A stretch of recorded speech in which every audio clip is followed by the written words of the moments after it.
I'm going to start.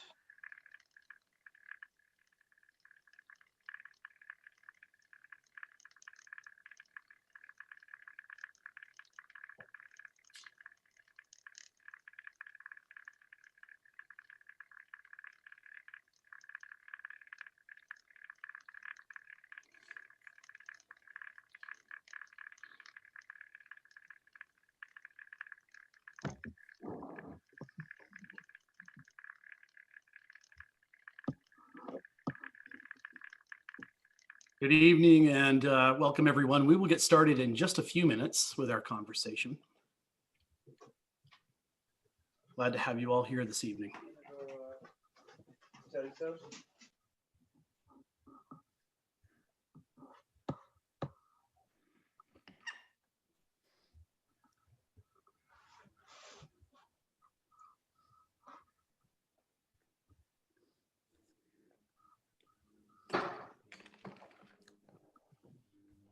I don't know if I've done that right. Good evening, everybody. We'll get started in just a few moments. We have other participants to arrive and quite looking forward to this conversation this evening. Let's see our video. Please just suppress that. How many people do you anticipate, Jeff? We're looking at 25 and above, David. Welcome. Wow, that's wonderful.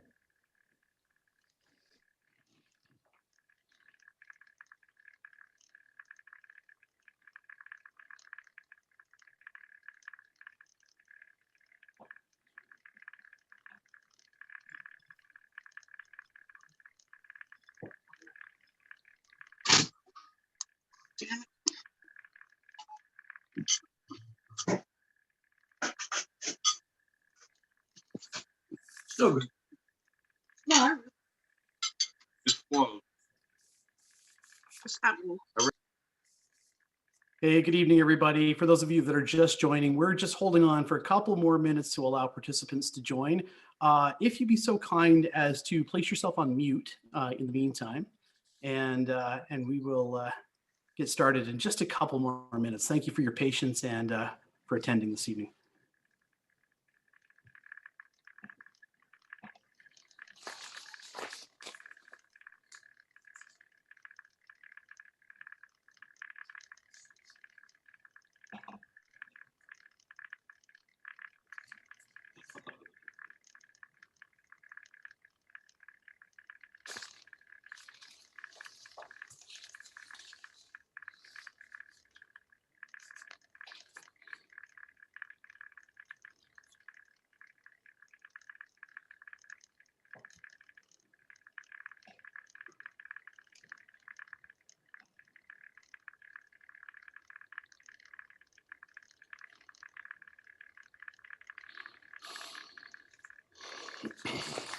All right. Well, good evening, everybody. I think we're going to go ahead and begin to get started. And for those that are, waiting here for us, we very much appreciate your time tonight. Welcome to the Westdale Theater's community event, A Conversation with Fred Fuchs. My name is Jeff Bender, and it's my pleasure to take part in tonight's sponsored event by the Westdale Theater in Hamilton, Ontario. But before we begin, however, I'd like to thank each of you who took time to join us this evening and for your generous donation in support of the Westdale Theater. After our talk, we will invite you to ask questions you may have for Fred to address, and you can place them in the chat window and direct them to me, Jeff Bender, and we will get to them in just about an hour. So with that said, I think we'll go ahead and just get started and dive in here.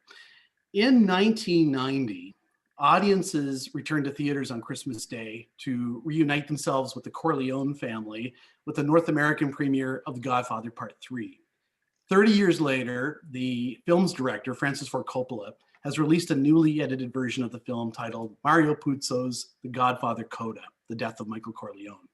Tonight, we're joined by the film's executive producer, Fred Fuchs, whose other career highlights include his role as the president of American Zoetrope, where he produced notable films such as Tucker, The Man in His Dream, Bram Stoker's Dracula, The Secret Garden, Don Juan DeMarco, and The Virgin Suicides, just to name a few. Today, he's the chair of the board of the Westdale Theater, and yet I would be remiss if I didn't include one of the credits I was genuinely impressed by, and that was prop master on Roger Corman's 1978 Death Sport.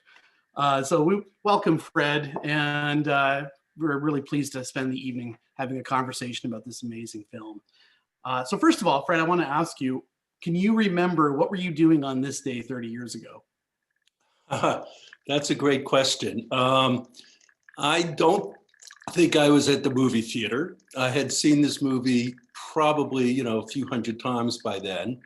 And being Christmas Day, of course, I was most likely home. I was still living in San Rafael, California, in Marin County. And I was probably home with my my 4 girls and my wife, Mary Pat. And I mean, it's funny because Francis would always leave town when a movie was about to open. He didn't want to read the reviews. He didn't want to hear the box office right away. So he might have been down in Belize or, somewhere, away. And of course he would get the results and hear things a few days later. But no, I don't remember the day being that momentous, except of course by the following day, we heard we had done $30 million in the US, which I'm not sure. I think it was some kind of record at the time, for sort of a one-day release. So it all started off pretty exciting, though, of course, there had been controversial reviews and a lot of media and a lot of coverage around it. So we all felt a certain amount of anxiety. And just before we really get into it, of course, everyone, thank you for joining us in this virtual world. But of course, the plan was to show the movie at the theater. We had arranged to have a screening of Godfather, the Coda, and we would have then had a talk, after screening the film. And I appreciate that you all got to see it and see it on TV or wherever your computer and watched it. But it's very unfortunate because I did notice that they did a complete remastering of the picture and of the sound. So besides editorial differences, there was actually some other work done that was kind of interesting and brought out certain aspects of the film that one hadn't seen before. So, but anyhow, either way, I'm sorry we couldn't do it that way. I'm glad we're doing it this way. At least we have a chance to share some stories about this remarkable film. Yeah, I guess we've all had to flex this year considerably. But before we get into the film itself, I'd like to go back into history a bit, if we could, Fred. And I'd like to find out a little bit more about how you came to work with Francis Ford Coppola. Yeah, well, it's a very bizarre story, actually. I was living in Los Angeles, and at the time, I was sort of what they call, I was in production in television. I had never worked really in movies, except I'd started off with Roger Corman and low-budget films as a production assistant. But by this point, I was a production manager, what they call, line producer. And I was doing a television series for Showtime, which had just begun, Showtime cable TV in the States. And we were doing a series called Fairy Tale Theater. And this was the brainchild of the actress Shelley Duvall. And we reshot all of the classic fairy tales, Sleeping Beauty and, and Hansel and Gretel and Snow White, with live action actors, and we had all of her friends come and do it. So it was quite an extraordinary group of cast and directors who came. And we were doing a little show called The Princess Who Never Laughed. I don't know if you guys know that fairy tale, but it starred Howie Mandel with Ellen Barkin and Howard Hessman from WKRP as her parents, the princess's parents. And of course, then we had Howard Hessman was Ellen Barkin's father, excuse me, and then but Shelley cast in this TV series Sofia Coppola, who at the time was probably about 12 years old, and they knew each other because Sofia had also appeared in a short film that was the sort of thesis film at Cal Arts for Tim Burton. And Tim Burton directed a little short called Frankenweenie, and Shelley played in that film as well as Sofia Coppola. And so when time to cast a 12-year-old Shelley, Francis actually showed up to visit his daughter, the actress, at this fairy tale theater. And of course, wherever they went, the whole family went. So Francis was there, and Ellie, the wife, and Giancarlo, his oldest son. And that was the first time I actually met him.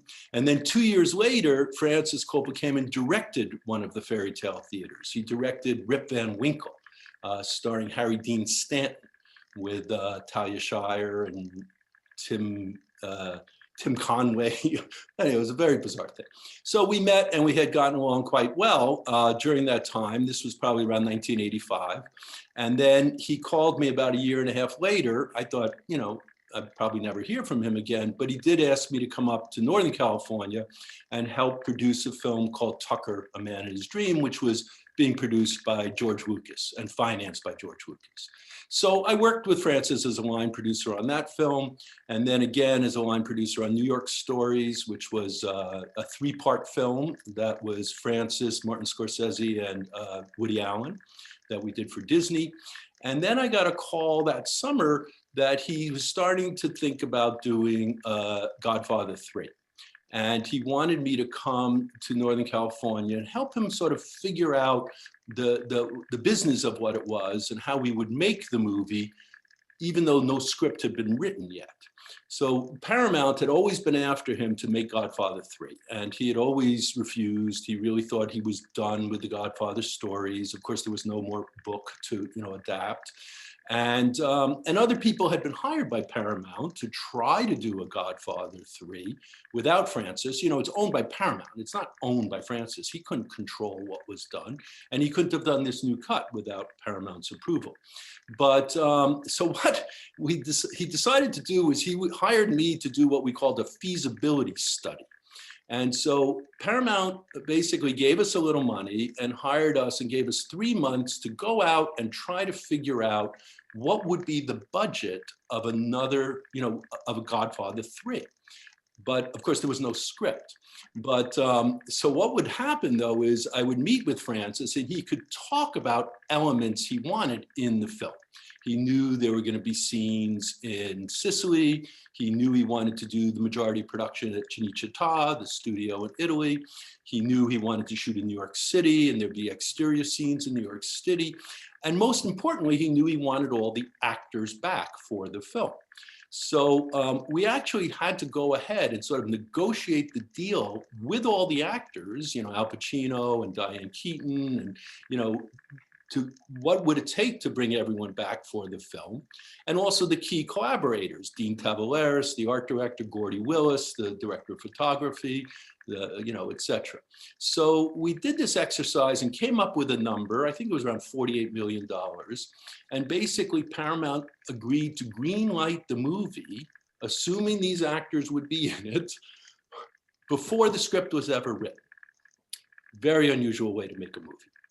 May I quickly interject and just quickly ask you, what was the emphasis for Coppola to do this now? Oh, okay. Well, the main emphasis was he had $50 million debt. He was broke and he owed the bank a lot of money. And this was all due to his Hollywood studio and the making of One from the Heart and a lot of the fiasco around that period of his life. And part of his debt included his house and the winery in Napa, but also the copyright to some films that he owned, including Apocalypse Now. And he was absolutely determined to pay off all this debt. And he started to work very hard to pay it off. He took a lot of sort of more like jobs, like doing things like Peggy Sue Got Married and Gardens of Stone and Tucker, and that weren't necessarily, you know, important personal films. But Godfather 3 was certainly an opportunity to make a lot of money. You know, he had a first dollar gross deal on the film, and this would help to get us out of debt and keep his house, basically. He wouldn't have to forfeit his house.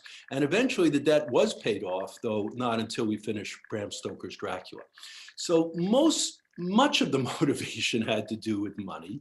But then, of course, once he began to work on the script with Mario Puzo, I think he did have certain ideas that made him feel like it was time to revisit this story. Remember, this is 18 years later after making Godfather 2. And the idea of bringing the same cast together after 18 years I don't think that had ever been done in film history. And he was very interested in that idea of having these actors back and playing these characters again. And then I think he also realized that he wasn't quite done with Michael Corleone, because Michael Corleone, perhaps of all the characters, was really the most personal representation of much of what Francis himself, as an artist, as a man, as a family man, valued. And I think he had come to a point in his own life, he was around 52 at the time, where he could look back at his life and think about choices he had made and the consequences of choices you make and what that means and how that affects your family and everything else. So I think that was very much part of the inspiration. But then, of course, there was this all conditional on Mario Puzo willing to come back and work on the film with Francis, because this was very much always a collaboration between Mario and Francis, and it's how they worked together as screenwriters is kind of extraordinary. And I think certainly made the first two films extraordinary and led to a lot of the great parts of what we've seen in Godfather 3. And Puzo did agree to come back and help write this script. I'm curious about what their process is. When they have a very unusual process. And I can't speak to 1 and 2. I can only talk about Godfather 3.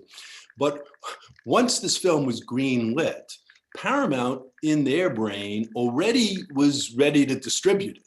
And they weren't thinking about the creative process. What does it take to write a script? What does it take to shoot and edit a movie? They just knew they wanted a movie, and they knew they wanted to have it by a certain time. And so we were already, this is already in the, kind of towards the end of the fall of 1989. And they originally wanted the movie for Easter of 1991. The first two films had both been released at around Easter time. So they thought that would be good. But nevertheless, that doesn't mean we had 6 months to write a screenplay, which you might normally think you would need, because remember, the characters existed, but there was no book or something you were adapting.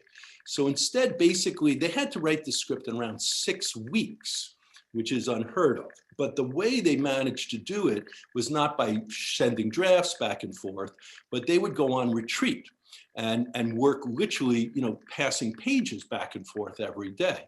And where they would go on retreat was actually to a casino. They would go to the Peppermill Lodge in Reno, not Vegas. Reno was more Puzo style. Puzo was a big gambler, so he spent a lot of time. Francis was not a gambler, but he would go, he would still go. And they would basically lock themselves up for 3, 4, 5 weeks. I can remember visiting them at this, beautiful suite with 2 bedrooms, and they were writing away, and they had their writer secretary with them. And of course, the joke that Francis would make is that, whenever they got stuck, they'd go down to the casino, lose a bunch of money, and that would motivate them to go back upstairs and write really hard and get a lot done. So it was a very unusual process. But nevertheless, there was a draft in about 6 weeks. And then, of course, the script continued to go through enormous changes all through the production process, because it really never had the time to really kind of, become one of those really great scripts. There were a lot of building blocks. There were great scenes. Puzo was very good with dialogue. He wrote great dialogue that you hear in the movie. But as a whole story, it wasn't completely together yet. The idea itself for the plot, which has to do, of course, with the Vatican and Banco Immobiliare, was actually a true story, as many of you may know. This was sort of ripped from the headlines, not from 1990, but earlier. And many of the characters who appeared, the villains, the Vatican villains, etc., were actually based on very real people. And this was a story that Francis knew, and many people didn't know, but Francis knew because he was friends with the guy who was running Paramount, who owned Paramount, whose name was Charlie Bluhdorn. And Charlie Bluhdorn was chairman of a company called Gulf and Western. And Gulf and Western was a big conglomerate. This was one of the very first early conglomerates. And this is, back in the early 70s when the first movies were made. And Paramount at that point no longer even owned their back lot. The back lot of Paramount, and they were working, and this was Bob Evans and Chinatown and that whole great period, they were working out of offices in Beverly Hills. They didn't even own their lot. They had sold off the lot, actually, to the Bank Immobiliare. The Vatican's bank was a huge real estate conglomerate. That was really where most of their money, and one of their real estate holdings was the Paramount Studios' old production lot. So that's sort of where some aspects of that particular part of the story came from. So there were many elements from where the story came from, but ultimately, of course, this is the story of Michael Corleone.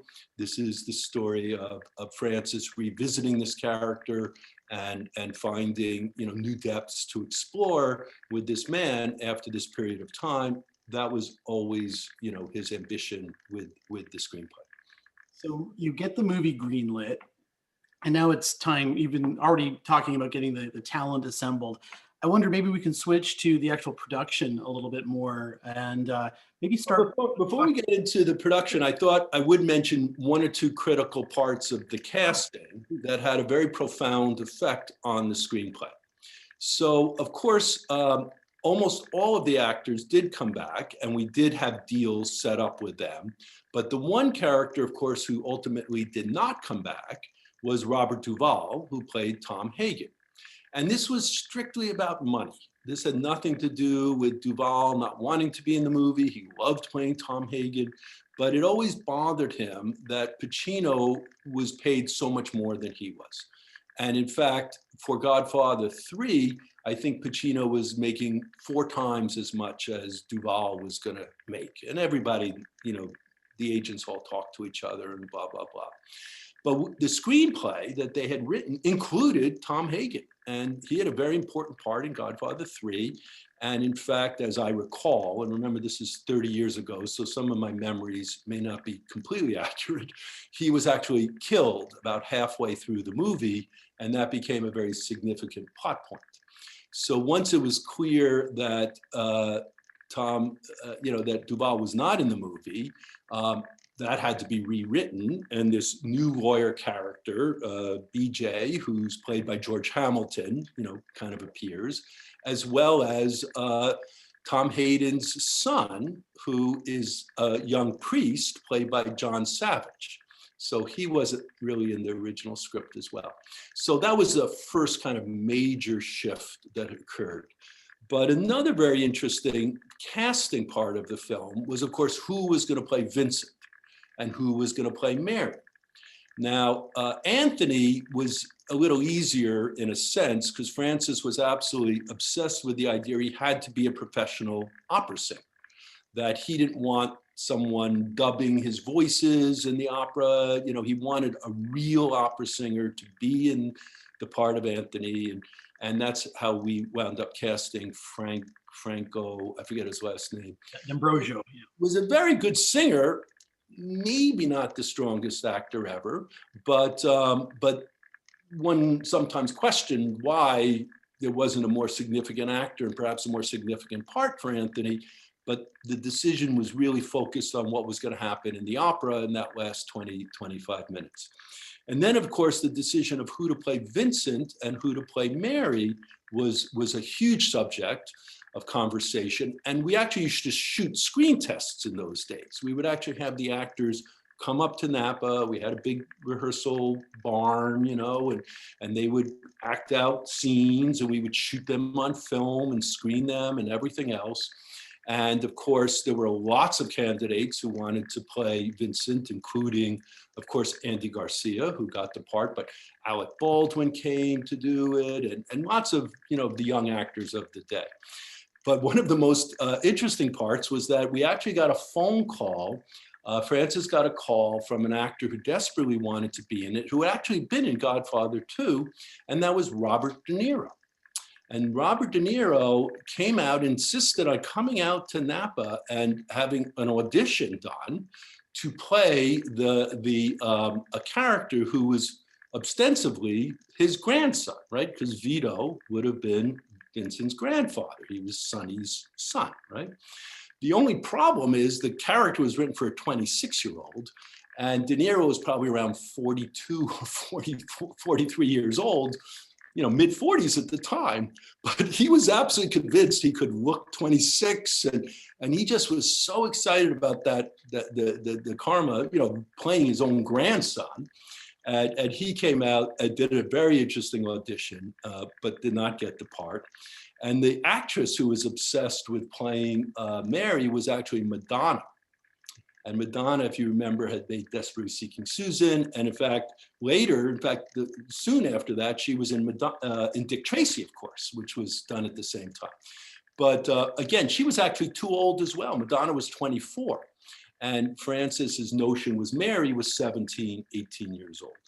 And the actress who was actually first cast for the part was Julia Roberts. Julia Roberts was supposed to play Mary, but there was a little bit of miscommunication and her deal wasn't closed fast enough. I can't remember the details. And she had taken another job. She had taken this job Sleeping with the Enemy. I don't know if you remember that film. So instead, when Winona Ryder came, she auditioned. She was very good, the right age. So she was cast as Mary, and she would do chemistry reads with Andy Garcia and all of that. So there were obviously lots of other smaller parts, but many of the side characters came back and were in the film, including the actress who played Lucy Mancini, Vincent's mother, who we see in Godfather I in the very first scene with Sonny, and Enzo the baker, is there with his cake, and Al Neary, Richard Bright came back, and many other side characters as well. So needless to say, that's all this was going on. The script was being rewritten, and then we started production in October of 1989, which was literally weeks after the script had been finished, and pre-production had begun with no script, and just started building some interesting sets down in Cinecittà, and shooting started probably a little earlier than it might have otherwise, but we knew how desperate Paramount was to have a delivered film, so it seemed like the right thing to do. In regard to Mary, and I know there's been a lot written about the casting ultimately, which was Sofia Coppola. Maybe you're going to get into that, Fred, a little bit, but was there an ultimate reason why Sofia was selected over any other actress that might have been available at the time? Well, why don't we wait a little on that story, because that all took place in Rome, but not until sort of the end of December. We were right before the Christmas break, and we had started shooting, and we were shooting the sets, all the big set scenes, the party, all those kinds of scenes, and the big shootout at the with the helicopter, at the with all the gangsters, and all the big interior set stuff. And we had to shoot around Winona Ryder's part of Mary, because Winona Ryder was finishing a film called Mermaids that she had done with Cher. So we were filming away, and things were not necessarily going so well, even before this had happened. There were a number of things that had happened early on that had created, I wouldn't say a crisis, but they were sort of all nibbling away at the momentum and the sense of magic of what it is that you're doing with this film. One of the ones was, of course, working again with Gordon Willis. So Gordon Willis, of course, is the great photographer who did Godfather I and Godfather II. And Francis had not worked with him for many years. And at the time, his favorite photographer was Vittorio Storaro, the great, who had done Apocalypse Now, his first English language movie. And of course, had worked with us on Tucker and, New York Stories. But Francis was so determined that Godfather III should have the same look and style of Godfather I and II, and that therefore you had to bring Gordy back. And of course, he was happy to come back. But the process of how Gordy Willis works as a photographer is quite different than Storaro. And there were certain issues that happened in terms of them. And of course, Gordy Willis was not a fan of working with Italy at all. He didn't particularly like Italians. He didn't like anything about being there and his Italian crew. So things were not going swiftly on the set. And in fact, Gordy was so frustrated with them, he wouldn't even let us use a lab in Rome, Technicolor Rome, to develop the print, the work print. So we had to send it to London to have it developed. And so we were behind 2 or 3 days in dailies. Those were the days when you actually watch dailies, which also created certain challenges when you're trying to decide, is this scene done? Can you strike a set? Do you want to see? So things have been going very slowly. And what Francis had decided to do was, I had been working as his line producer, but he decided he didn't want me to be the line producer on Godfather 3. He always used to just interject, and just to confirm for our audience, what's the difference between a producer and a line producer? Oh, that's a great point. A line producer is really sort of the production manager. He's in charge of the physical production. He's in charge of, the budget and making sure the trucks are there at the right time and making deals with everybody, keeping, there's a first assistant director, of course, but ultimately the production manager or the line producer is responsible for the money and making sure it's not, things are on budget and going forward and we're shooting, the right amount of scenes every day and that kind of stuff. So that was what I came up through the industry doing. But at this point, I was more what they call an executive producer. And I stayed home in San Francisco. I think I was the president of Zoetrope, or maybe I was soon after. And we were also trying to develop other films and do other movies at the same time. But the real reason I wasn't in Italy with Francis is he's a very smart guy and he knew himself very well. And he said to me, look, Fred, if you're in Rome with me, you're going to become part of the problem. If you stay home in San Francisco, then you can be the solution. So I must have flown back and forth to Rome 7 times over a 4-month period, but I'd only go for 2 days, or 3 days, deal with whatever controversy existed at the moment, and then I'd get back on the plane and fly home. And so that way, I was the solution. But at this point, the production had been in so much trouble. So instead, Francis decided to hire his 2 friends who had been his producers on Godfather 1 and 2, Fred Roos and Gray Fredrickson.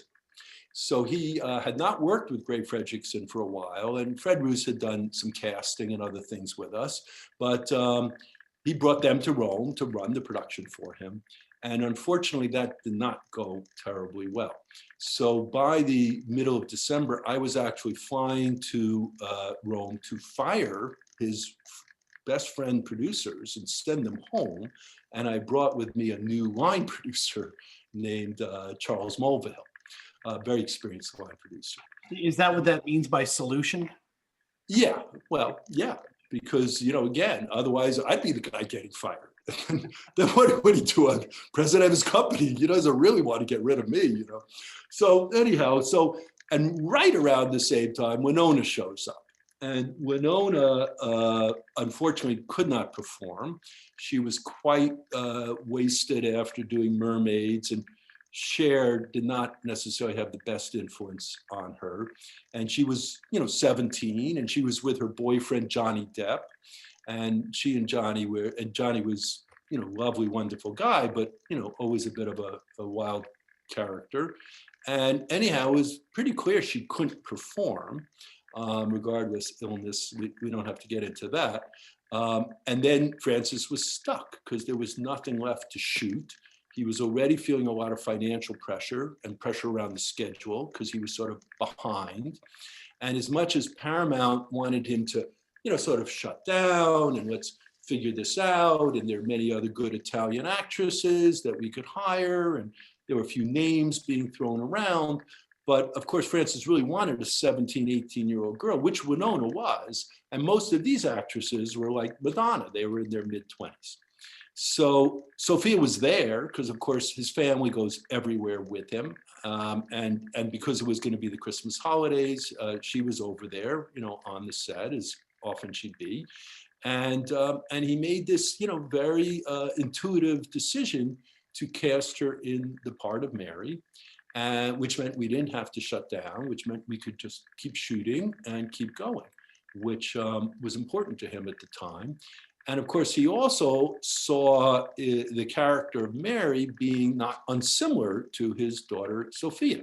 And certainly, Catholic girl, raised with a strong family, maybe went to Catholic school, but, quiet, demure, certainly beautiful, but in an unusual way.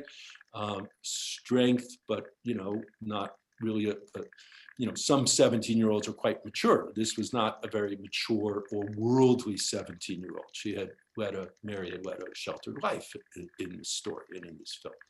So he made the decision, and then we just, continued shooting. But with one major exception, which is the script changed again. So this is my remembrance of the story. Maybe, I don't have it completely right, and maybe I didn't have all the information, but I will share you this one because it's a critical part of this whole Godfather III Coda. So yes, it is true. The title for the film on the script that I first saw was The Death of Michael Corleone. That is very much what Francis wanted to call this film, always. But I don't remember the word coda. Now, maybe this is something he had in his mind, and at the right time, he was going to bring this to everyone's attention because they would have thought this really weird. The studio would have thought it was really weird.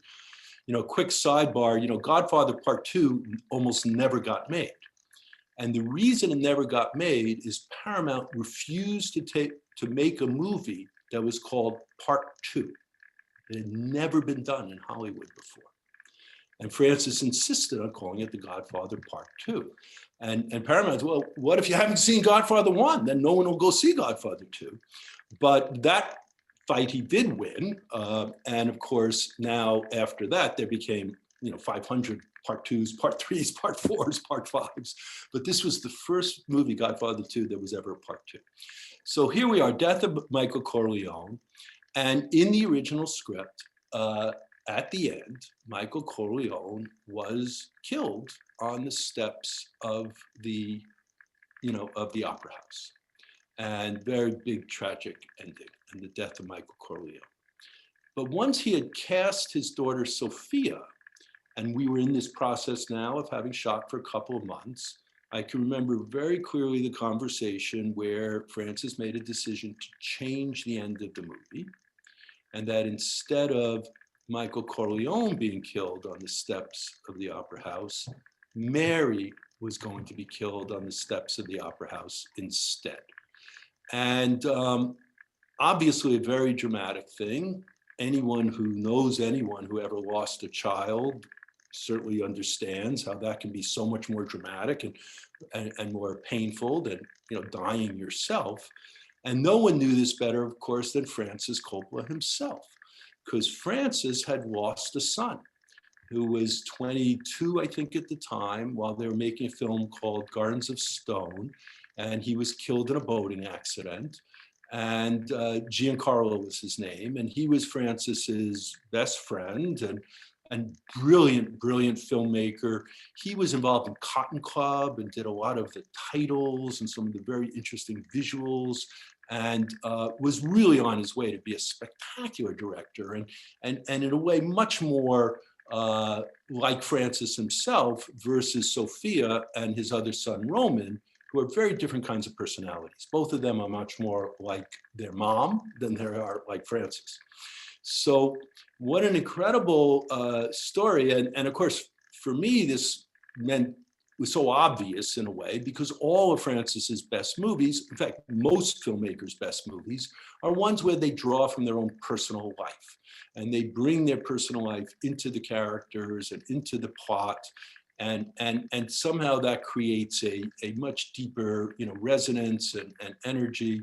And that's kind of what happened. And so as much as often people are somewhat critical of Sophia's performance, or maybe it could have been different or could have been this or that. What it did do is create what I think is an extraordinary ending for the film, much more extraordinary than simply having Michael be killed on those steps, which was not the original plan, as I recall. When I look at that and your perspective on that particular point, and consider the fact that he's shooting a scene in which his daughter, I mean, it's a character, but it's his daughter being murdered. And then, of course, the knowledge of what's occurred to his son, all the more tragic. It must have been an incredibly personal film to him. I cannot even, I was not there, of course. That was in Sicily. That was the real opera house in Palermo we were shooting. But it must have been very emotionally challenging for him.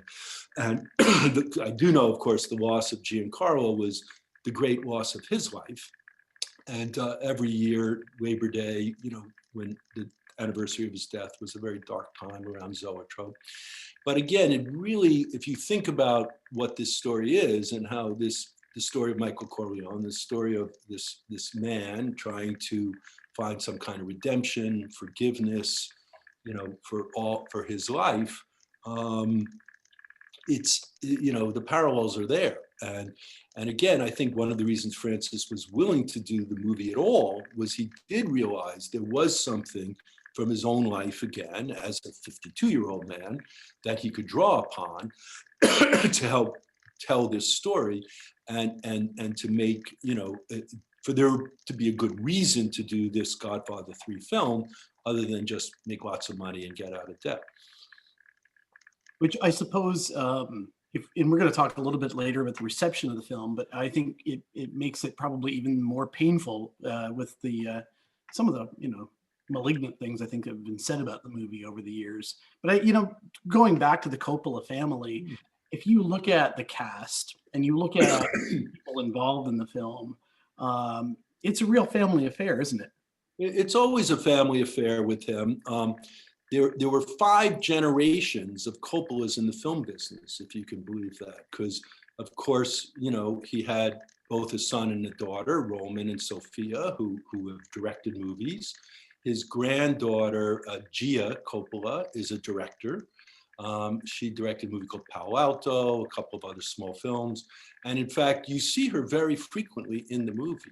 You may notice there's this little girl who always seems to be hanging around. In fact, at the end of the party, when Mary and Michael are dancing, there's a little girl who's kind of holding on to Mary's skirts. And, later on, when they're in Sicily, there's this little girl who, well, the reason, of course, is that Francis and Eleanor were raising this little girl, because this little girl was actually the daughter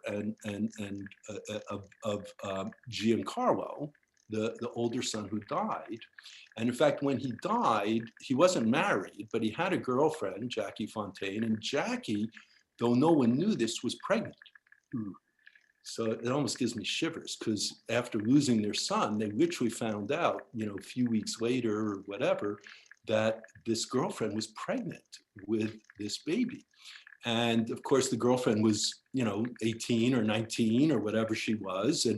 And Gia wound up sort of being raised at the Coppola house in Napa and, being part of the family. And so that's the 3rd generation in one direction. If you go up, you see Carmine Coppola, of course, the composer, and he did the music for this movie. And you see him in the movie as well. He's conducting the little band at the party in the beginning, and you see Carmine very clearly several times in the film. And you also see Carmine's brother, Anton Coppola, because Anton Coppola is a famous opera conductor. So Anton came on to help us with, doing the opera and conducting the opera. And you'll see this white-haired man, who's conducting. That's actually Francis's uncle. And then his grandfather on his mother's side, name was Pacino. And he was one of the very early distributors of film in Italy, going back to the silent era. And his father's father was actually involved in engineering and was involved in technology that created Vitaphone. And Vitaphone was the first sound recording device that was used back on The Jazz Singer and first created sound movies. So 5 generations of family. But the family wasn't just people related to him. They were all the people who worked with him. Dean Tavares, the production designer. Dean Tavares' brother was the art director. Their cousin was the set decorator. You know, we could go on and on. There's so many other people who were part of this extended family that basically went wherever Francis went and helped him with his films, including, you know, many actors who would appear again and again in his films, like Frederick Forrest and, you know, others as well. So yes, everything was a real family affair, and I loved it. It was wonderful because, you know, I got to somehow be in the family for those years I worked with him, and was very much treated that way. And it was, and the whole American zoetrope was really more like a mom and pop grocery store, because there was a film, you know, production company, there were some resorts, there was a winery, but it was never very well. Francis never had an agent. He didn't have a Hollywood agent that represented him. Remember, he had turned his back on Hollywood. So we didn't have an agent. We were really in this little bubble up in Northern California, but it was a very warm and family bubble, and very much, you know, everything that Francis, that is meaningful to him. You know, you just mentioned Dean Tavares, Fred, and certainly would like to talk a little bit about the production design if you were open to talking about that.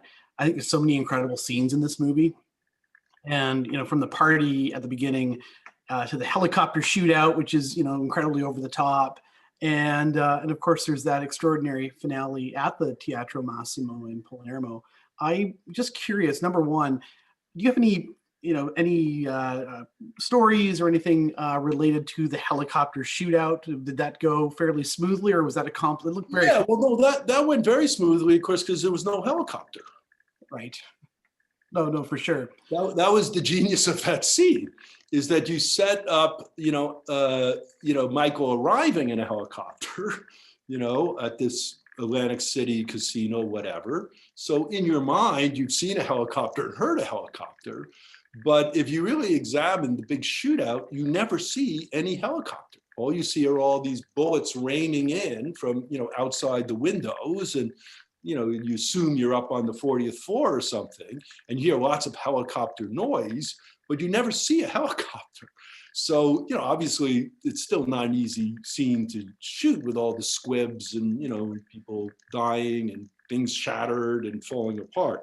But one of the brilliance of that scene is, of course, is that without the helicopters, or having to ever show the helicopters, it made it a much more manageable scene to produce and to execute. And I think there were things like that that worked very well.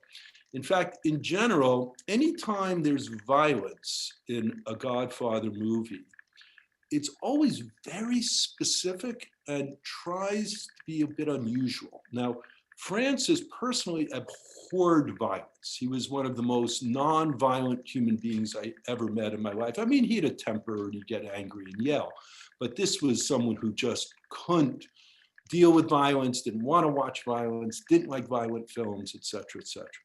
So but he knew it was important in these Godfather films to have moments of violence. And when you think about them, they're all quite unusual, and they're very specific. And even moments where, for example, you know, when the 2 thugs attack Vincent at his house, and how the shots of how they actually die against a mirror with, you know, blood spatters going through the head onto the mirror. And, you know, all these different moments were very well carefully thought out, because they were meant to be quite memorable.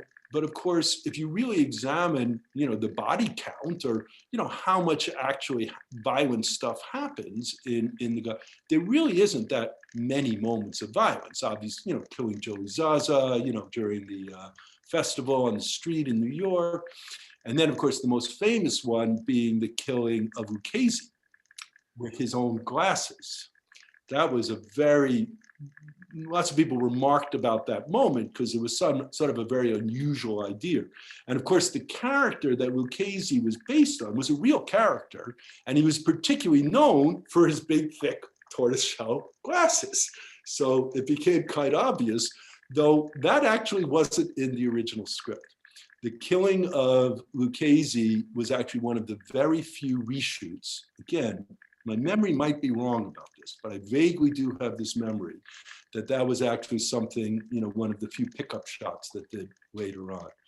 But Tavares, it's more than just that he was such a brilliant. Remember, this is the guy who was the production designer of Bonnie and Clyde, and many other great movies, even before he started working with Francis. And he had done Godfather I and Godfather II. But his greatest gift, of course, was his ability to collaborate with Francis. Because all of these artists are not doing their own independent movie. Their job, of course, is to execute the vision of the director. And Dean, who of course was also a very close friend of Francis's, really understood not just the words on the page, but he really understood Francis and how he liked to work and what the requirements of the set would be in order to do the work the way Francis wanted to do it.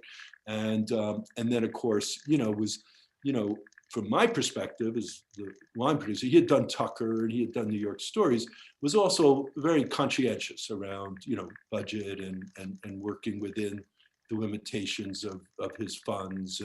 And so it was a highly, highly successful relationship. And I was quite shocked he did not win. He was nominated for Academy Award, for Best Art Direction, but he did not win it that year, which really surprised me. Well, I'm curious about the Opera House, and I'm an opera lover, and Cavalleria Rusticana was like one of my favorites back in that time, thanks to The Godfather. But how much of that was much of that filmed at Cinecittà, or was it a combination of the Opera House? Do you recall? That's a great question, and the answer is I don't know. Again, I wasn't there in Sicily. I believe most of it was shot on location. And that, of course, obviously the steps and the exterior was all the actual location. But in terms of the interior, I believe that, yes, the opera was staged on a real stage. I can't swear to you it was the same opera house as the exterior. It might have been somewhere else. And certainly there might have been other scenes around that, be it, in a backstage moment or a hallway, or that might have been shot elsewhere. But as I recall, that was not a set. That was not something done as a set construction. That it would have been too hard, right? I mean, you had, the orchestra, you had a real orchestra, you had a real, a crowd, you had the opera house, you had that big backdrop. Now, obviously, the opera itself was designed by Dean Tavares. He designed the elements in that fantastic backdrop. I don't know if you remember the backdrop or not, but and the wardrobe was done by our wardrobe designer. But I don't believe that was shot on at the studio. Yeah, thank you for answering that. You just mentioned costumes as well, and everybody looks so great in this movie. I never wanted to be a mafioso, but I always wanted to dress like them after watching this movie.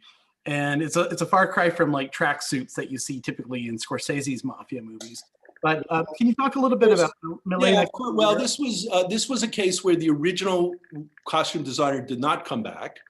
And I can't recall all the reasons. I wasn't necessarily involved. But the woman who was hired, his name is Milena Canonaro. And Milena Canonaro is one of the greatest costume designers of her day.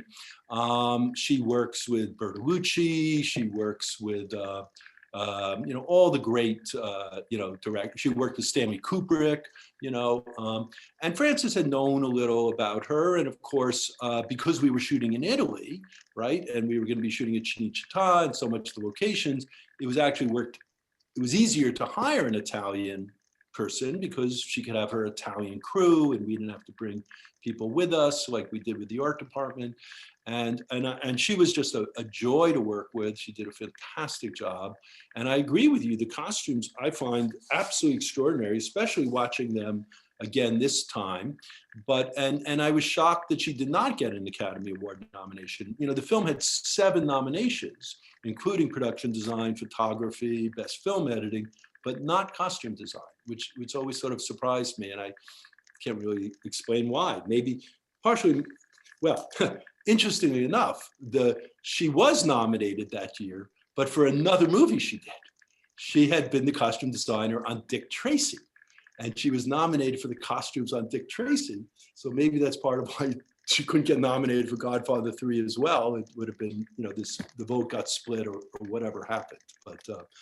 But yeah, absolutely brilliant designer, and she really did. And this was also true of 1 and 2. Really helped with her wardrobe to emphasize what was happening in terms of the family's life, in terms of their transition, to going straight.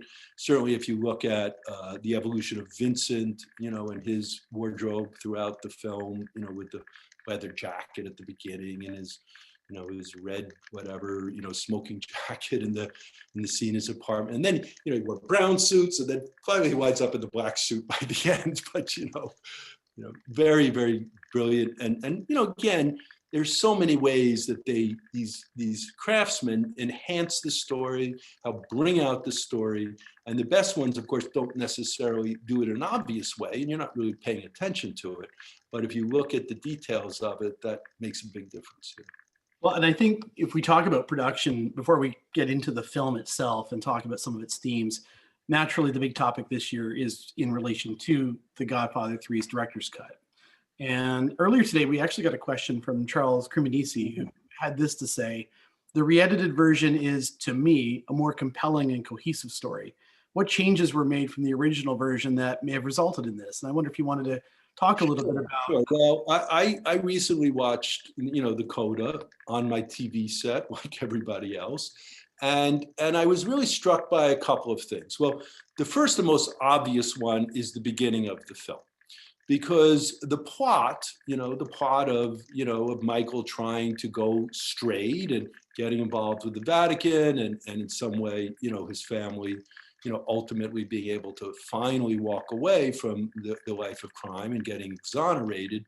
Well, that plot and that very first scene, if you've watched the Coda this week with the Archbishop, actually takes place 40 minutes into the movie. It comes after the big party. It becomes after the big pageantry. And I think that was a problem. And I don't know if we discussed it at the time. I can't recall.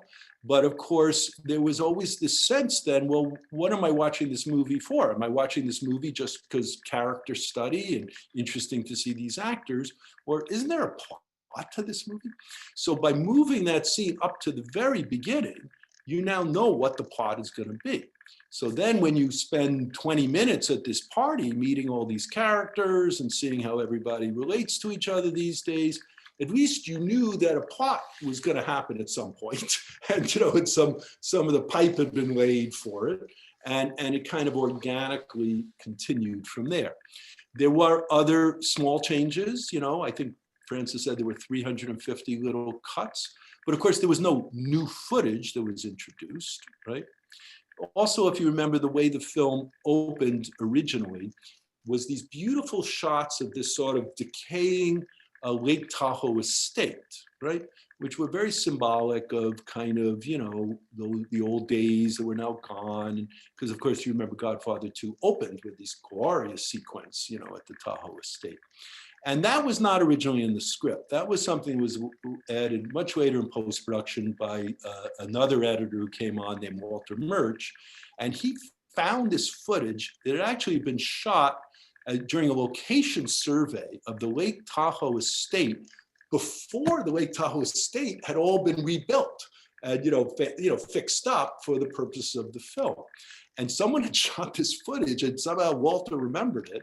And that became the first shots of Godfather 3, which were quite beautiful and elegant in its own way.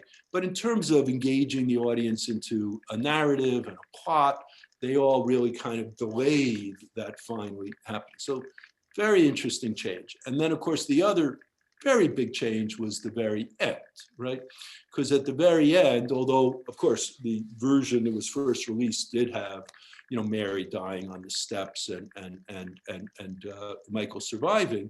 The final shot in the original version was also at this, palazzo in Sicily, and Michael's now an old man, and you see him kind of with his orange, of course, because orange was always the symbol of death in all these films, and you see him keel over and fall out of his chair, and he's dead in Dogs are sniffing around.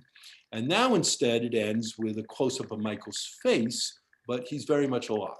And I think the intention is to really hopefully have the audience really experience even greater empathy for the tragedy of what this man's life for the last, whatever, 10, 15 years of his life has been like.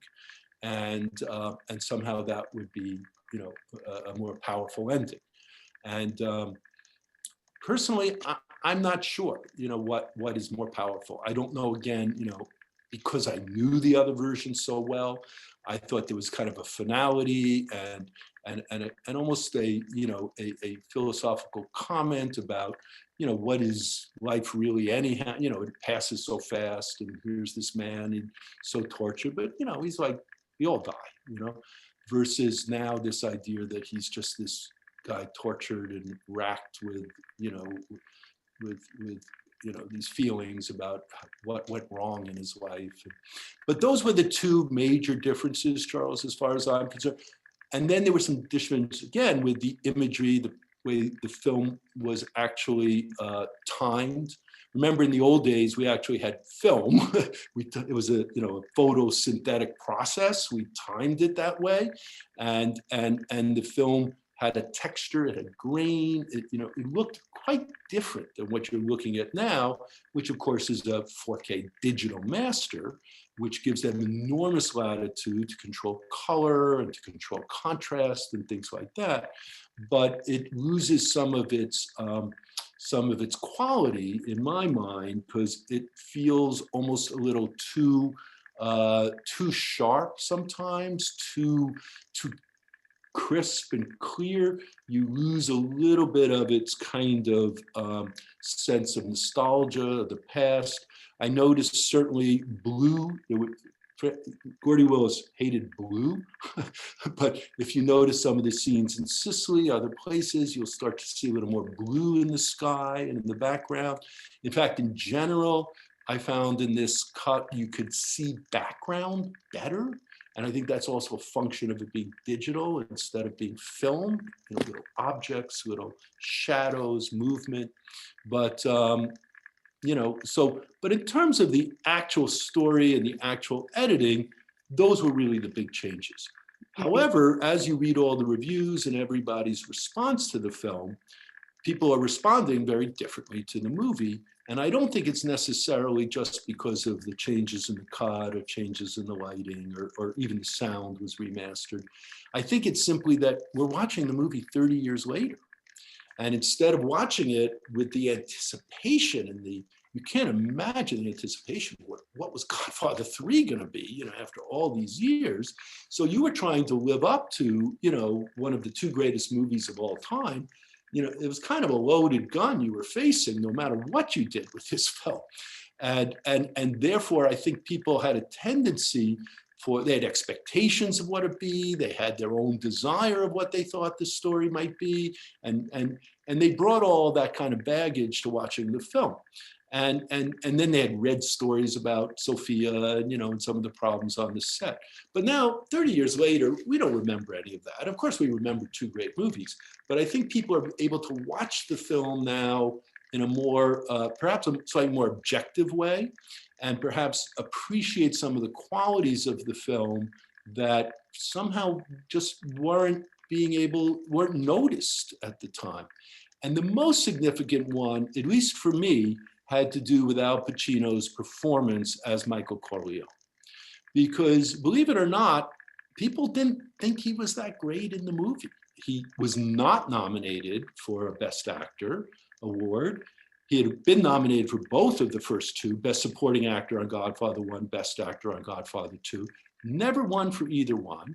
Wasn't even nominated for Godfather III. Pacino never won an Academy Award until he did Scent of a Woman, which was years later, perhaps not his greatest role. But watching the movie now, and remembering that Al was only 48 years old, 47 years old when we shot this film, I found his performance absolutely extraordinary, you know, and certainly he has a very theatrical style. He comes from theater, you know, and that's very much the kind of actor he always has been, and is quite theatrical, but I found it very appropriate for the role. And again, I found his ability to help us, really feel compassion and empathize with this man who certainly looked a lot older than 48, in the film. I don't know what most people's impression was. And they made up, he had diabetes, and that's why he has to wear the sunglasses, and all that kind of stuff. But all of that was really just efforts to make him more sympathetic and more vulnerable, right? But I just found, of all the changes, again, not because it was necessarily changed that much, I found his performance, and I'll be curious to hear, obviously all of your comments when we get to that. But for me, that was perhaps the most significant change in terms of my experience of the film, watching it after 30 years. I think I was struck by a couple of things with his performance, of course, and of course he's getting a little bit more doddering. I just watched 2 before I watched 3. Oh, good idea, yeah. And the contrast is pretty significant. But I, listening to Coppola talk about Michael Corleone and the need to take Mary away from him was really making certain that Michael is punished for his sins. And I must say, I was actually quite empathic toward him throughout the film. I really was involved in his notion of retribution, basically becoming legitimate, and as well as really looking for some redemption. Yeah, you believe very much so. I mean, that confession scene is a very powerful scene. I mean, there are many very powerful scenes, and I thought, and remember, Al's the kind of actor who, coming from theater, he loved doing 20 takes, 30 takes. He didn't care. And Francis loved to play, and he would often give these actors a lot of room for improvisation, for doing a performance different ways. He'll try one over the top, he'll try one more subtle, and leaving it, choices for him in the edit room.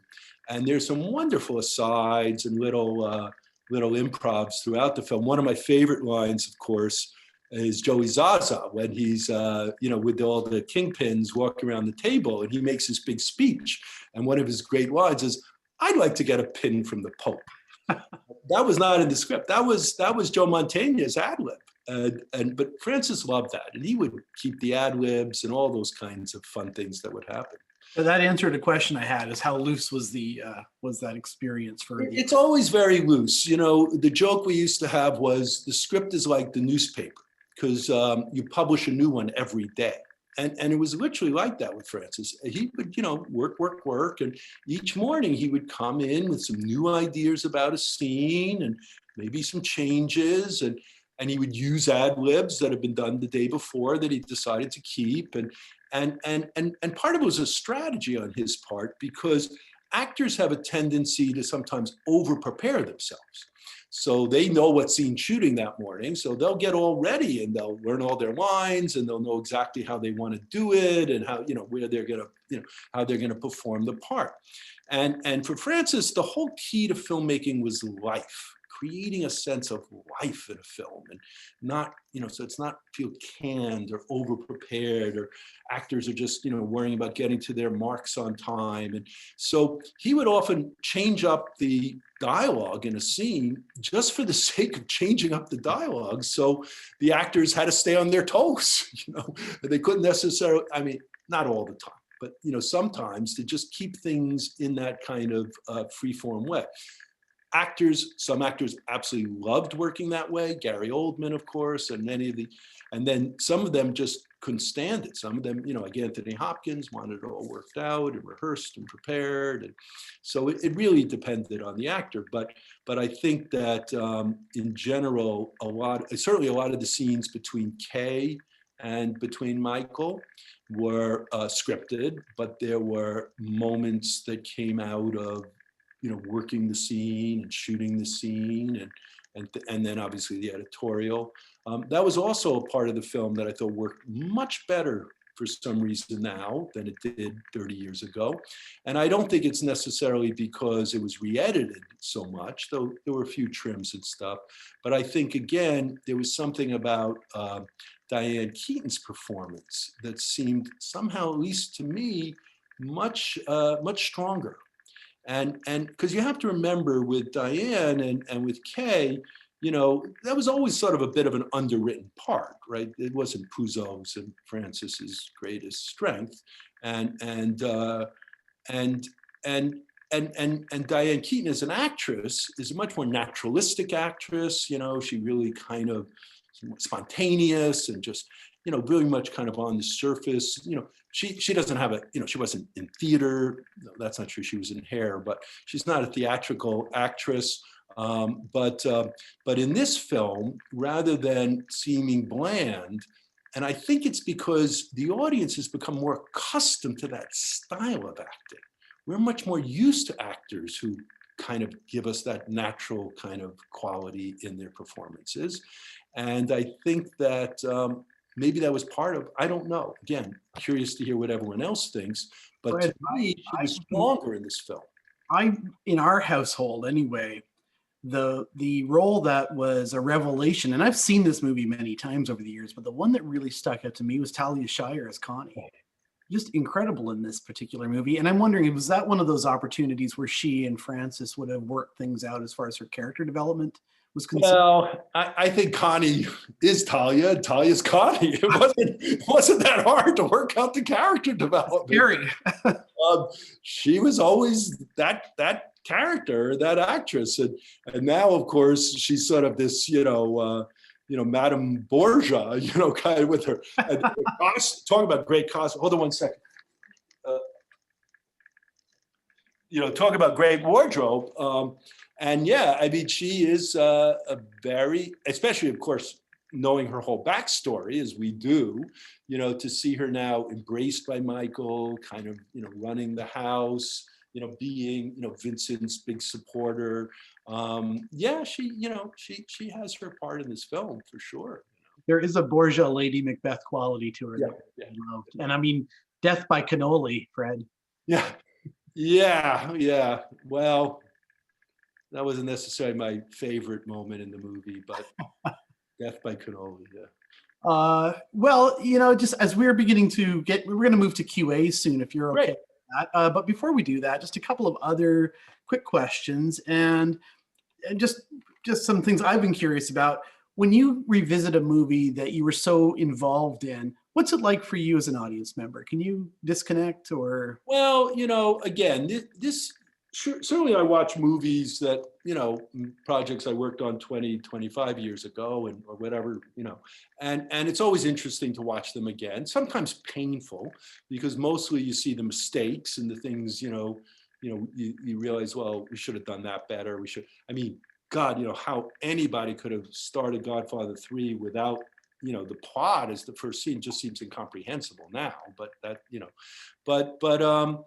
but what's really unusual about this film, when you think about it, is I don't know many other art forms where an artist is allowed to revisit their creation, 30 years later and kind of change it. Novelists don't usually rewrite their novels. Painters don't necessarily redo their paintings or touch them up after a period of time. Though some painters used to keep paintings around their studio for years and years and did work on them. But composers don't usually go in and redo. Though in a way they do, because when they do live performances 25 years later, they perform the song usually quite differently. But the fact that this artist, Francis, was able to go back and make these alterations and change this film, that's really an extraordinary thing. And from his perspective, for me personally, it's always enjoyable because, I'm not the artist, I'm not the, creative vision behind any of these films. And it's just always fascinating to me because, as Francis used to say, you got to shoot for like 120% because you're going to wind up with 60%. All you do is get whittled down by the budget, the schedule, people, whatever, the studio notes. So, you can always see what wasn't there, but at the same time, sometimes you appreciate even more what is there because, you know, of the time and the spaces, and perhaps a little more objectivity, instead of thinking about, oh my God, it was 11 at night when we shot that, or we were double overtime, and, and how stressed you felt at the moment. You know. Now, maybe a bit more of a personal question, but when you, it's been 30 years, so when you reflect on Godfather Part III, what's it meant to you in your life? Well, it totally changed my life. You know, I mean, I what can I say? I feel like one of the most fortunate people and luckiest people around, because although I had this relationship with Francis, this really cemented it because of the success. And then I became president of studio and worked with him, you know, on a number of pictures. And, you know, when I was at Zoetrope until 1998, you know, and I was, you know, I always worried that he'd figure out that he didn't have to pay me and I'd still come to work. I loved my job so much. And it was like going to the greatest film school in the world, you know, and I didn't, you know, people were paying me, you know, because under him, I learned every, you know, write, you know, script and editorial and, you know, music, everything. He was a real Renaissance man, obviously. We started a short story magazine. So all of this happened really because of Godfather III. And it almost didn't happen because after we had finished the movie New York Stories, I actually had gotten a call from two other directors. One of them was Warren Beatty. He wanted me to come and be the line producer on Dick Tracy. And I met Warren and I realized that you have no life when you work for Warren Beatty. You know, he 3 a.m, and he, you know, you just have no life. And Francis, on the other hand, was the opposite, very respectful of you and your family and your life. And the other was a movie I was going to produce for Jim Henson. It was a Muppet movie, and we were going to shoot it in San Francisco. And this was right around the same time, you know, 88. And so when Francis asked me to do this feasibility study, I actually made the decision with my wife, Mary Pat, to move to San Francisco, because flying back and forth was hard. And we had 3 little daughters. And in fact, Mary Pat was 7 months pregnant with our 4th daughter. So we literally moved the entire family to the Bay Area with these 3 little kids, 6 years and under, and my 7-month pregnant wife, because we were going to take a chance that this all worked out. And thank God it did. And, you know, we lived up there for 12 years. It was fantastic. But yeah, I don't even know what to say. You know, it's that was my life, or a big part of my life. It influenced me in so many ways. And most importantly, it gave me the opportunity to work with Francis, who to me is one of not just the great, you know, film directors, but, you know, a great Renaissance man. And as I said, we were involved in lots of other adventures with technology and with, you know, the winery and, you know, a short story magazine we started in New York. And so. He seems like a man of huge appetites. Well, he was a man of vision, and he was somewhat driven. Remember, he was not the successful son. The successful son was his older brother, Anton Coppola, who became a philosophy professor, and is Nick Cage's father. And so Francis was the middle son. He was Fredo, and and there was Talia. You know, there was a daughter, but he really did have I wouldn't say a chip on his shoulder, but he had the drive. You know, and of course, being successful in Hollywood and as a film is much more than just talent. You know, there has to be something driving you forward, to the willingness to put in the hours, to, you know, reveal yourself personally, you know, in your personal, live in that kind of world. And so I don't know where that comes from, but it was a passion, and his father had it too, Carmine Coppola. His father had that same kind of passion, never achieved the same level, obviously, of success, but it really taught me so much about just, you know, what does it really take to be successful as an artist, and what does it mean to really, as a director, put yourself so personally into all the films. The most famous one, of course, is Apocalypse Now, because if you remember, we made a documentary years later called Hearts of Darkness, or Heart of Darkness, or Hearts of Darkness, which is this absolutely incredible documentary really shows in depth what, he was going through as a director and as a man during that time. And that was certainly true on Godfather 3. In fact, we did do a documentary on Godfather 3 as well. It's called A Look Inside. And if you want to check it out, it's probably on YouTube or something. The most fun part about it is we had archives from Godfather 1 and 2. So you can see the original screen tests of Diane Keaton testing for Kay. You can actually see Jimmy Caan. They desperately wanted Jimmy Caan to play Michael. So you can see a screen test of him. You can see Robert De Niro coming in. He came in, he was a young actor, to read as Sonny, so if you're really into this Godfather stuff, you should check out this documentary sometime. Yeah, it's really fun. And if you ever get your hands on the screen test did De Niro test with Madonna? Yeah. Yeah, if you ever I don't know where that footage exists, but it was, I happened to be there that night in Napa, and it was always interesting. There was, well, he's a great, came from the actor studio. I'm sure he can play anything, really. But well, yeah, no, he was convinced he could play. He could play 20 years younger, and just think about it. If he was 20 years younger, he would have been a great Vincent. Incredible. Well, let's see if we've got a couple of questions. Then. Yeah, of course. We've scratched the surface on a lot of these things. Oh, I know. We could go on and on, but I know we did have a question from David Striner. I don't know if you can answer this, but he said many credits, and by the way, tip of the hat to David for reading the credits, were given for Silverfish. And he's wondering, do you know what that refers to? I'll tell you what the Silverfish was. So Francis was a great believer in technology. And we had, of course, and he had this idea that he could be able to have a black and white camera tap, a video tap that sat behind the camera lens and would allow you to see the footage that was being shot. Now, as you know today, that's all directors do. They sit behind the monitors, right? And they watch the representation of the image on the monitors, right? Well, in those days, there were no monitors, right?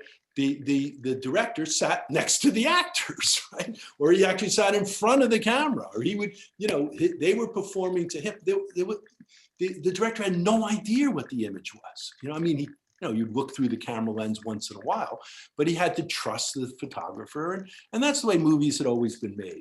And the first guy who actually started doing this was an actor who became a director, and he had to be both the director and the actor, and that was Jerry Lewis.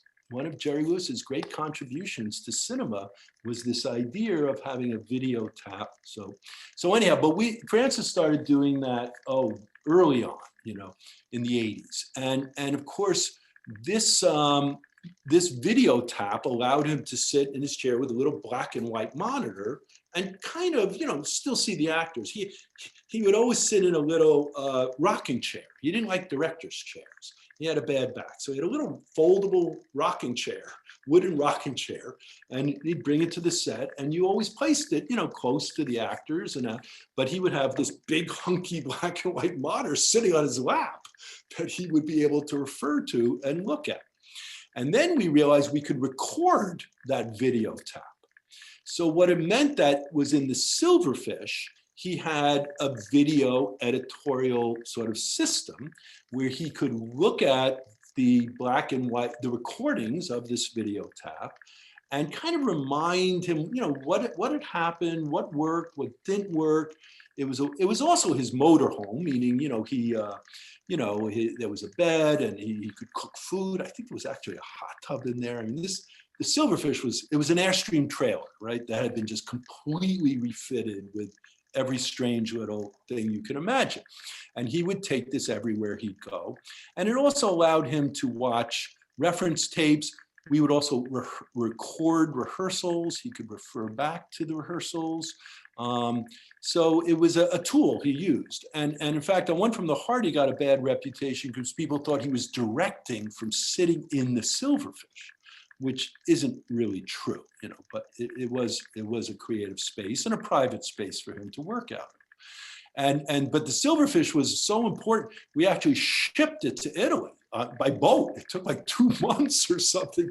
We had to send it really early because it had to be there, you know, in Italy, at Cinecittà, in Sicily, because it became his tool to help do his directing. So the Silverfish, and now, of course, as I said, everybody has it. Everybody does a version of it, but he was really the first one to do that. Oh, thanks, Fred. We've got a question from Helen Knowles, and she's wondering if you could comment on what happened with Michael's hair. Was there a discussion around his hair? That's an incredible story, Ellen. Well, so Al he has great hair. At least he did that. And he's very, very particular about his hair. And he always had beautiful long hair. And you can remember him in different parts. So we were in Italy and it was time to start shooting. And I happened to be there for this trip. I don't know why.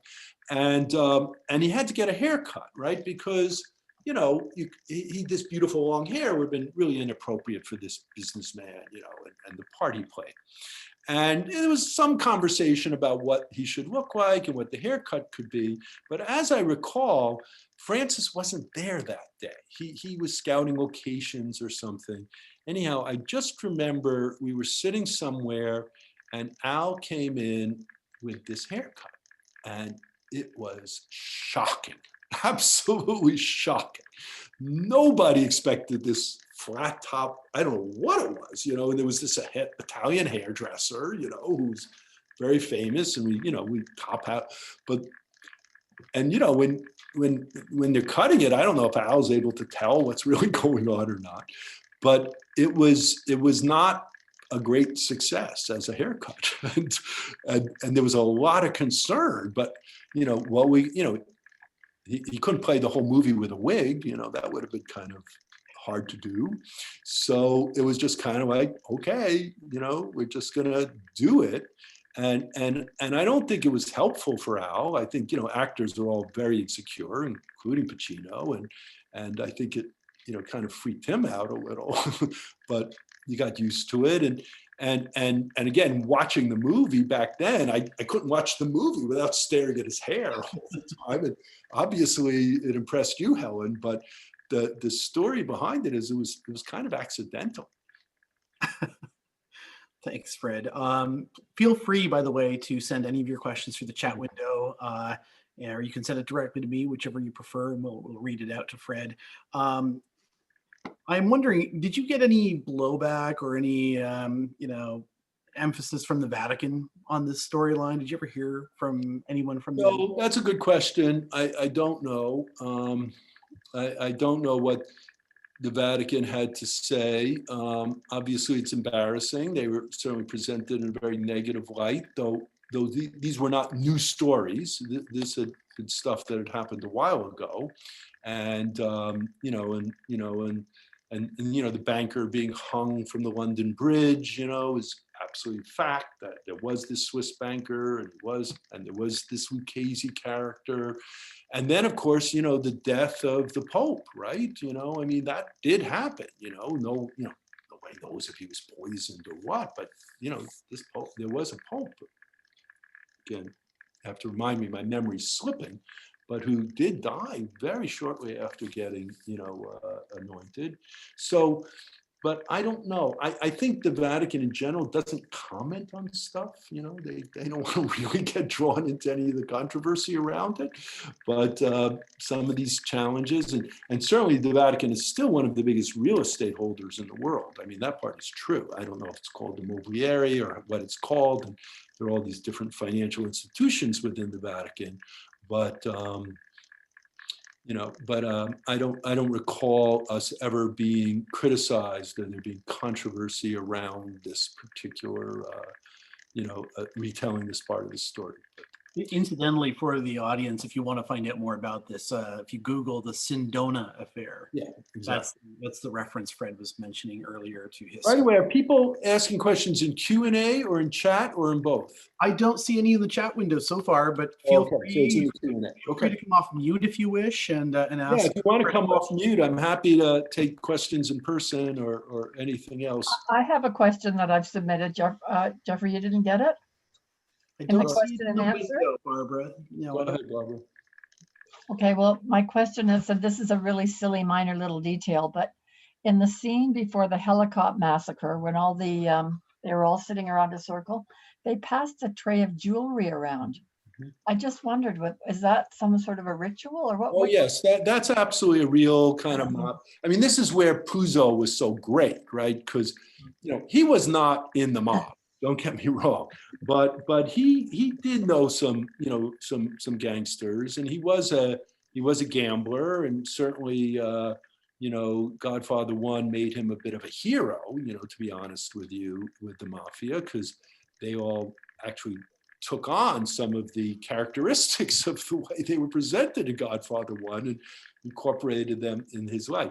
And as far as I understand, this absolutely was a traditional, I wouldn't even say mafia, maybe even Sicilian, where, when the wealthy people, if you think about, it's like, I won't say it's a potlatch, which is what the Native American Indians did, but, this idea of celebrating coming together by, and by passing around, in this case, jewelry, and people choosing, whatever they wanted, and, it's just sort of a fun ritual. So yeah, that was, I think, again, particularly with The Godfather 1, these little details are what really, I think, made these movies very rich, as they felt very, very real. I recall De Niro talking about, and I believe James Caan as well, having met individuals from the mafia during the screening. Did I think I read Joe Mantegna had also had a conversation with someone? Yeah, well, Mantegna was New York and Italian, and of course he was based on a real character. Joey Zaza, I believe it was Joe Colombo was his name. He was based on a very real character who was known as this bella figura, character who always dressed very nicely for a mafia guy, so yeah, I mean, and remember, Mantegna came from the same tradition as Pacino. They were theater actors, and I thought Mantegna did a very good job in this, and but also had that kind of theatrical style to his character, which I thought worked really well. We also received on a more positive note from Charles Cremonesi, also asked, and I don't know if you can answer this, Fred, but being of Sicilian ancestry, I'm curious to hear about the experience of filming there. Did you have any experience? Well, I wasn't there for the shooting. I was there for the location scouting, and that's also more fun than the shooting, because you're not staying up for 14 hours and you just go and have nice dinners and meet people. But it was very informative to shoot on the actual location. And remember, in 1989, when we were there, Palermo was still recovering from World War II. If you can believe that. I don't know how many of you are familiar with, but there were still bombed out parts of the city, and there was a lot of suffering that had gone on, obviously, during the war, and you felt it. But no, I mean, shooting in Italy is fantastic. They have extraordinary tradition of cinema, obviously. They have fantastic crews, especially craftsmen, art direction, costumes, things like that. Great photographers, and there was really a sense on the set that that these people really cared about the movie. It wasn't sort of L.A. Hollywood punch the time clock. What movie am I working on this week? There was really a great sense of commitment to the film and support of the film, and that was also true in terms of. Well, remember, it was Godfather, but getting permits to shoot certain places and things like that was very, very good. And I can't recall any particularly bad experiences, and that everyone was, extremely supportive, and that all went really well. We had, obviously a lot of Italians on the crew, and a wonderful Italian production supervisor, Alessandro Von Norman, who really ran. One of the very interesting things about shooting in Italy, though, to digress, is that when you shoot in Italy, or I think if you do business in Italy in general, back then, you had to keep 2 sets of books. Because what the problem is, the taxation is so high that if you paid the crew just their normal official pay, most of it would go to the government. So just about everybody on the crew got paid twice. They got paid, over the table and under. I think it was called the Red Book and the Black Book or something like that. I don't know, Charles, you may know. But anyhow, but it was just the way you did business in Italy, right? And, it wasn't a problem. And our Italian guy knew how to do it. But when we were finished shooting, we had to go meet with the Paramount production guys and their, finance guys. I can remember trying to explain to them this 2 sets of books. It made them crazy. There was nothing they could do about it. It was all done. The money had all been spent. But this idea that, you kept 2 sets of books and everybody got paid twice, I remember that being quite controversial.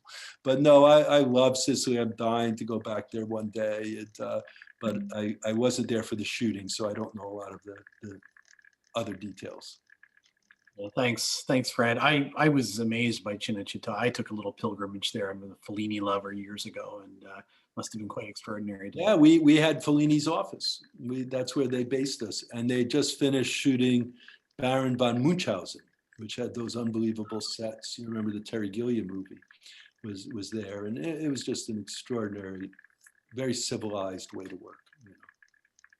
By the way, I'm really curious if anybody wants to comment on their own experience of watching this new Coda. And was it better? Was it worse? Do you remember it differently? Does anybody want to volunteer their own thoughts about the film? And Jeffrey, I don't think your chat rooms are working. One's disabled and you're not getting my questions. So no wonder you're not hearing from your audience. Dan, I'm not sure if you're on there or not. If you can see anything in the chat, Yeah, I've been pasting everything. Are you not seeing it in the chat? I've taken all the questions from the Q&A and put them in chat directly to you. Come back to it. But go ahead, Barbara. Oh, no, I don't have a question. I just wanted to let you know. I think that's why you're not hearing from people. I don't know either, because I don't see anything in chat either. Jeffrey and Fred, it's Charles here. Just what you were just asking. I found with the passage of time that I watch the film now with, much more mature eyes than the first time. And I appreciate your comments earlier about, I remember going to see this the first time at Christmas in 1990, and the anticipation was very high. And I think that because of that, it was a letdown for a lot of people. Yeah. And so now 30 years later, haven't watched it in a while. Secondly, I'm an older person, and I noticed that I connected much more with the Michael character, not, because of what he did, but for a living, but just the whole family sentiment and, a person just trying to move on to another phase of their life and being trapped by a past phase. So yeah. I thought that was very well done. Now, whether I noticed all that in the first time, I don't know. I don't remember, but I was a much younger person. Right.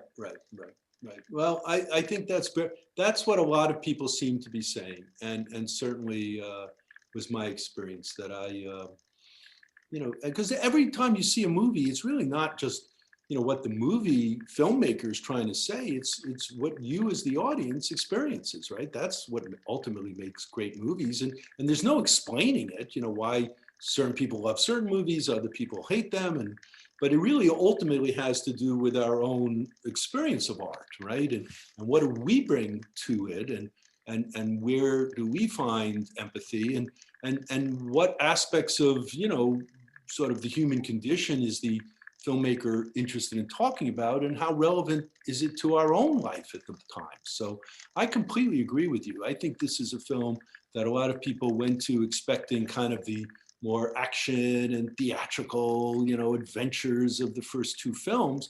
And instead they wound up watching this very contemplative and very introspective, quiet film, and was not what they were expecting at all. So, I just can't tell you how happy it makes me to see that Francis was able to do this. I mean, it's obviously why Paramount supported him because, they're going to make tons of money now, on the re-release of this and Godfather 1 and 2. And I'm sure if this film had been in the cinema, it would have even gotten more attention and more recognition. But it really just tells you once again why the movie industry is such an extraordinary, interesting place to work, and how fortunate I feel that I was able to spend most of my career there. So, thank you, Charles. Fred, we've got a question from Patrick Albion, who's in Northern New York, actually. He's wondering, do you know if it's true that a fourth Godfather film was considered? And if so, do you know any of the details about why? Yeah, no, it was absolutely considered. Right after 3 was very successful. And there were some conversations with Puzo about it, And the idea was very simple. It was going to be sort of another 2 time period films like Godfather 2. So one time period would have continued following Andy Garcia, following Vincent as the new Don, and as he was trying to deal with the changes in society, and be it drugs and Colombia cartels, and all of really watching the family go further down the hole. It wasn't going to be a happy picture of what was going to happen to Vincent and the family. But then the other half was going to pick up at the end of the early period of Godfather 2. So when De Niro, Vito Corleone, finally becomes the Don, right, at the end of his section of Godfather 2, there was sort of going to be this happy period, right, where he's having his kids and he's solidifying power, and and the Corleone family was going to become one of the 5 families. So it was going to be sort of the happy days when we killed everybody and nobody killed us, and then these very sad days. So Francis and Puzo actually had real conversations about that, but it never ultimately, I don't think it really interested Francis that much. And then, of course, once Puzo passed away, then that was the end. It was never going to happen, Now, another bizarre story, if you don't know, is that Netflix is actually making a television series about the making of Godfather 1. This is going to be a 6-8 part drama series on Netflix. Oscar Isaacs is going to play Francis Coppola. They've cast someone to play Bob Evans and cast someone to play these various roles. And they're going to try to tell the story of how Godfather 1 came to be, which is, we don't have time for that story. And I wasn't around. I just hear the stories. But of course, that was, that's so that'll be sort of fascinating. So, really, when you think about it, the book, The Godfather, when it was first written, was actually considered quite, a trashy little exploitation bestseller. And Paramount bought the rights to it. Nobody wanted to make this movie. That, and even when they finally asked Francis to direct, he directed, he took the job out of desperation. He had no money. Everything had fallen apart with his first American Zoetrope. And the budget was like, $4 million. It was, it wasn't going to be a big budget. So the way this has had a life in American culture is absolutely extraordinary. I'd be hard to find too many other examples of where this took place, because, certainly there have been Star Wars and, many things since, but this really had a very profound impact. And I'll tell one last story, and I know we've been going on for a while, so unless anybody has other questions, we could probably start to wrap this up. But, I used to talk to Francis about the Godfather films, and he would tell, of course, he made lots of money and became rich, but he often said to me, the Godfather films were the worst thing that ever happened to me, because I had so much success and I made so much money, and I got to play with this giant train set, of a film, crew, and I started to develop a taste for making these big kind of movies, Apocalypse Now, etc. But the truth is, all Francis really wanted to be was, what you would say to me, he'd say, I wanted my career to be like Woody Allen's, I just wanted to write a little movie and direct one every year, and people could just leave me alone. And I never really got to he did do The Conversation, of course, but so that being an example of what he, in retrospect, kind of wished his career had been, instead of being this, Francis Coppola, Hollywood, director, 5 Academy Awards at 32, and all that kind of stuff. So, it's just interesting. Sometimes what we think is so fantastic and the best thing that's ever happened to us doesn't always work. And then sometimes the worst thing that ever happens to us turns out to, be an important and very positive thing in our life. So that certainly was a very interesting lesson for me to learn, kind of going through this experience and hearing him reflect on what Godfather meant to him. Fred, Nathan Fleet also he was just curious as to whether you had any input in Coda. Did I? No. This is the only sad part about the story, of course, is with Francis, is when you're in the family, right? And we used to go to his house for Easter and Christmas, and you were part of the family. But when I left Zoetrope, and it was somewhat amicable, because Francis had stopped directing. The last movie he made was John Grisham's The Rainmaker. And he didn't make another movie for almost 8 years, and still he started making his little independent films. So, so anyhow, it was a natural time for me to leave. But once I was, then you're not in the family, And I knew this would happen because it happened to other people, who came before me. And so I haven't talked to Francis or really been involved with him in over 20 years. So. Well, Fred, thanks very much for your conversation and your great stories, and allowing all of us to see some insight to this really extraordinary story. I can say on a personal note, I remember seeing it in 1990. It certainly had a huge influence in my love for opera and Italian cuisine. Eventually, I ended up moving to Italy and working there for a while. And so I just wanted to say a big thank you for your time tonight. I also wanted to say thank you to everybody who took the time to join this evening. If you wish to learn more about the Westdale, please go to www.thewestdale.ca. And also here you can also make a donation to help this really incredible theater that does so much for culture and this particular community in Hamilton. And just a big thank you to everybody that's involved in the Westdale Cinema. It's been a really excellent time. It was a challenging time. We, of course, we've got these incredible programs coming down the road related to a lot of online content, more to come in that regard. And there's some fantastic communities that exist, even if virtually currently, but we'll all be back in the cinema in the future. Any last words, Fred, that I can? No, I just, I got to tell you, this whole experience for me with the Westdale, as you know, is just, a labor of love, and it's just been such a pleasure to wind up in this little community of Dundas and find this theater and find all this great community and cinephiles who love movies and love talking about movies and love watching movies. And it is, obviously a difficult time now, but, we're a heritage designated theater. It's been there for 65 years. It's going to be there for another 65 years. So, I look forward to seeing you all at the movies next year. So thank you very much for joining us. Cent'anni e tutti e buon anno, amici. Ciao. Grazie mille, Fred. Thank you, guys. Bye, everybody. Stay safe. Take care. Happy holidays. Happy holidays.